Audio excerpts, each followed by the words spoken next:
Uno decide que es obsoleto y que no, ¿no? Cuando algo tiene potencial, no tiene por qué ser asesinado. Uno lo puede resignificar, reutilizar, ¿no? Quizás esta es una época de justamente de descarte muy rápido de las cosas y a veces sin darle la valoración o investigarlas o tomarse un tiempo para ver sus posibilidades, ¿no? En cambio, este tipo de tecnología creo que obligaba también a que uno se meta un poquito más a fondo, porque no estaba todo tan en bandeja.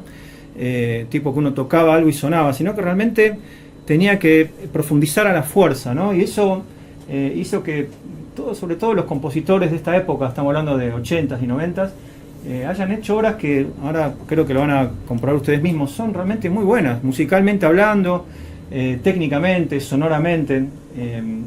Yo creo que tenían una personalidad muy fuerte, ¿sí? Tenían un sello, toda esta música. Una estética, digamos, sí, ¿no? sí, sí. Que la limitación y la falta de conocimiento también hacía que la música tuviera esa estética en particular.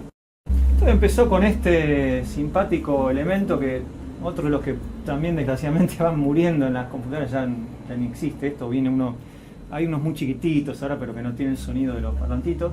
Es el PC Speaker, o sea, antes de las placas de sonido, las computadoras, algunas, como decía, siguen trayendo un parlantito y bueno, aparecen algunos software para componer música con ese parlantito que obviamente es muy limitado porque emitía solo un tipo de sonido. Una onda cuadrada, claro, que iba variando el pulso y claro. el ancho de pulso. Claro, para que no sepan, bueno, es un sonido muy característico, ahora lo van a escuchar, que sí, técnicamente se llama onda cuadrada. Y después está todo el tema de los videojuegos, ¿no? Como la música para videojuegos también generan estas melodías que son monofónicas, quiere decir, da una nota por vez, ¿no? O sea, la música en general es más compleja, tiene muchas capas, y acá estaba limitado a un sonidito por vez, o sea, uno, otro y otro en serie, ¿no? Así que vamos a escuchar ahora un juego de 1990 que es el Prince of Persia, con su banda sonora original, porque bueno, después, obviamente cuando salen las placas de sonido ya renuevan las bandas sonoras y los juegos traen, o sea, música más compleja. Ven que la música tiene un sonido por vez, no hay una armonía detrás, no hay un bajo, no hay batería, ¿no? Es solo eso.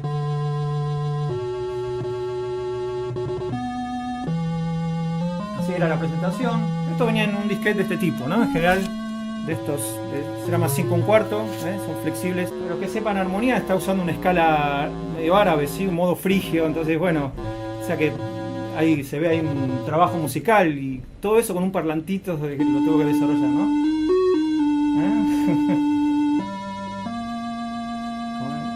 No es 3D, ¿no?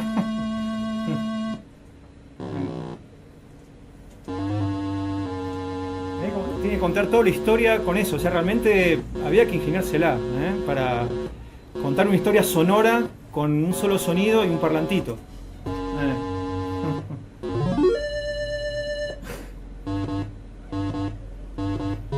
Generar tensión, todo. Tensión, claro, vieron que hay una analogía, cuando levanta los brazos suben también los sonidos en frecuencia, bueno. Toda esta parte, digamos, ¿no? Surge en un primer momento de la derivación de los videojuegos, las primeras consolas de Atari, puntualmente, y una debacle porque se sobresaturó el mercado en el año 80, más o menos 81.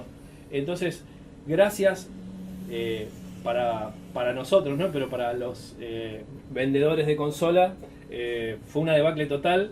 Claro. Y se saturó el mercado de los juegos y claro, se hacía música para los juegos de Atari y había algunas otras consolas y bueno, clones de Atari puntualmente. De ahí empieza a arrancar esta parte, porque desarrollan una consola que va al mercado de Japón, la empresa Commodore puntualmente, y fracasa, porque bueno, ya estaba saturado el mercado. Entonces de ahí le había quedado toda una matricería, un montón de cosas. Estamos hablando del año 81. Y deciden, con ciertos ingenieros, desarrollar una computadora con eso que le quedó. Y probaron en el mercado y fue un éxito total. Claro. Que así como las PC no Claro. fueron pensadas para sonido, Exactamente. y fue derivando por abaratar costos Claro, de ciertos claro. componentes, permitían, digamos, tener un home studio Claro. casero y accesible. Adlib son de las primeras placas de sonido. Se pasa ya a un hardware específico, es una placa que tiene este tipo de conector que se llama ISA, que se conecta, o sea, se engancha. Ven, acá traje algunas. Se engancha en la computadora y es como un plug, como un agregado que va a tener la computadora. Técnicamente están muy bien armadas, de hecho yo la estoy usando y todas las que tengo anda todo, o sea, eran realmente muy fieles, ¿sí? Este tipo de... uno lo ve que es como... Tiene una característica particular que son unos chips diseñados por Yamaha puntualmente. Por eso la calidad sonora que tenían y que en su momento no se le dio el valor. Sale software, o sea, hay toda una industria alrededor de esta placa de sonido que realmente genera impacto, porque la gente ya puede empezar a componer con la computadora más en serio que con un parlantito, ¿no? Ya con esta placa teníamos, como decía Fernando, un sintetizador, podemos hacer ya una canción más tradicional, con bajo, con acordes, con una melodía, pero generado con un chip dentro de la placa de sonido, algo que también hoy en día ya las placas de sonido están empezando a desechar, traer un sintetizador propio, ¿sí? Un generador de sonidos dentro de la placa. En verdad, la música para computadora existía, pero no había llegado al pop, ¿sí? O sea, esto, lo que estamos hablando de la llegada de la computadora, más que nada de la música pop, pues ya si no, también lo otro sería como una clínica específica del lenguaje music, ¿no? Y otras cosas que ya existían de antes. Bueno, es uno de los primeros software para la Adlib que permite composición y tiene un editor para el sintetizador que trae justamente en el chip, donde yo podía cambiar todos los parámetros del sonido y diseñar mis propios sonidos. Se podía editar todo, pero no podías meterle MIDI de afuera. Claro. Cuando sale el OPL3, Claro, que es ya el se último tiene modelo, MIDI. Sí, ya sí, tiene entrada MIDI, se puede controlar Claro, puedes externamente. tocar de afuera, sí, sí, sí. Bueno, este que van a ver ahora es un video del Visual Composer, de ese programita que les comento, que lo tengo ahí cargadito y que realmente es muy interesante, tiene cosas que tiene el mismo software de Ableton Live o Reason o los de hoy en día, pero piensa, esto es en sistema DOS, o sea, todo esto ellos tenían que diseñar toda la interfaz de cero sin ningún soporte del sistema operativo. O sea, esto en general se programaba en Assembler o en C y realmente eran trabajos artesanales, o sea, llevaba mucho tiempo generar este tipo de software, ¿no? No teníamos las plantillas que hoy tenemos si alguien quiere programar Visual, en un entorno Windows, Max o Pure Data. O sea, acá hay que hacer todo de cero, realmente un laburo esta gente. Bueno, veamos, este es un piano roll con el OPL2 sonando, ¿no? Sonido muy El cálido. FM, la síntesis FM Sí, sí. presente siempre. Ahí. Y el piano roll, o sea, el sistema, ¿no? Acá están las notas y acá el paso del tiempo, ¿no? Cuanto más alto la nota, más alto, más aguda. Igual que una partitura, de hecho, ¿no? Pero acá, cuando el palito es más largo, la nota dura más.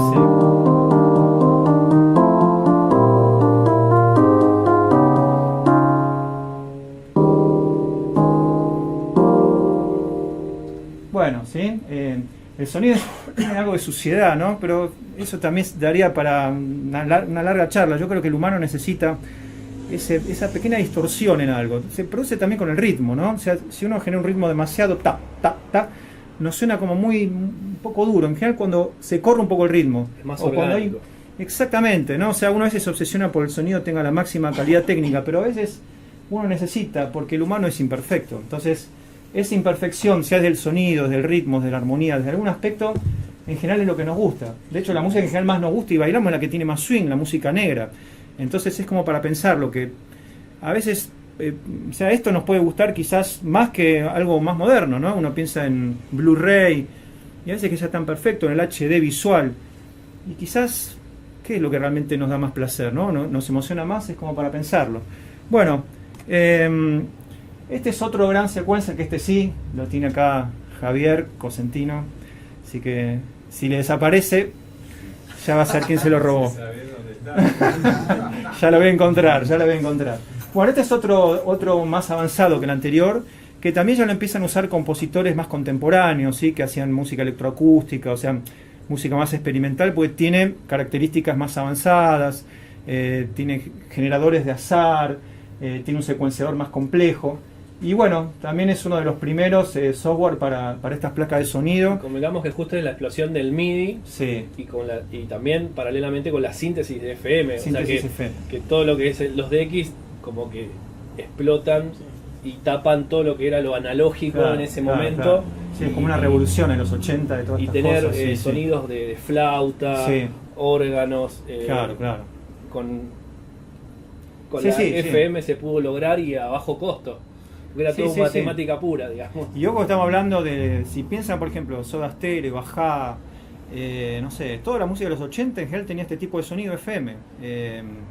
O sea, Cyndi Lauper, Madonna, o sea, en los 80 era como el sonido de las máquinas y tuvo como un reinado, de hecho creo que sigue siendo el sintetizador más vendido de la historia, ¿no? El DX7, bueno, a ver, este es un piano roll un poco más avanzado, este tenía más opciones de edición, o sea, ya se empieza a profesionalizar. Lo que hoy en día es normal, digo, hoy en día uno va a un McDonald's, hay una pibe ahí componiendo en la computadora, ya es lo normal. De hecho, ya es raro no componer con una computadora en el medio, ¿no? En este momento eso estaba naciendo, todavía era algo como que se miraba de reojo. Y los compositores más tradicionales lo miraban, nada, esto es, ¿no? Como decían que era algo menor. Sin embargo, creo que con el tiempo la batalla la ganaron. O sea, hoy en día se usa hasta alguien que haga rock, el más simple en algún momento va a usar una computadora, aunque sea para grabarse la voz, ¿no? Bueno. Y aparece Sound Blaster, ¿sí? Que sí, esta es la marca de estas placas que yo tengo. Sound Blaster tiene una campaña muy interesante de marketing. Se ve que tenían algún Durán Barba por ahí dando vueltas, no sé cómo. Pero bueno, la cuestión es que hicieron afiches muy llamativos, con muchos colores, con muy buenos eslogan. ¿Ven? Blast away the PC sound barrier. Vendían combos también, que para Sí. la época era carísimo tener una lectora de CD Sí, y exactamente. parlantes y bueno, Sí.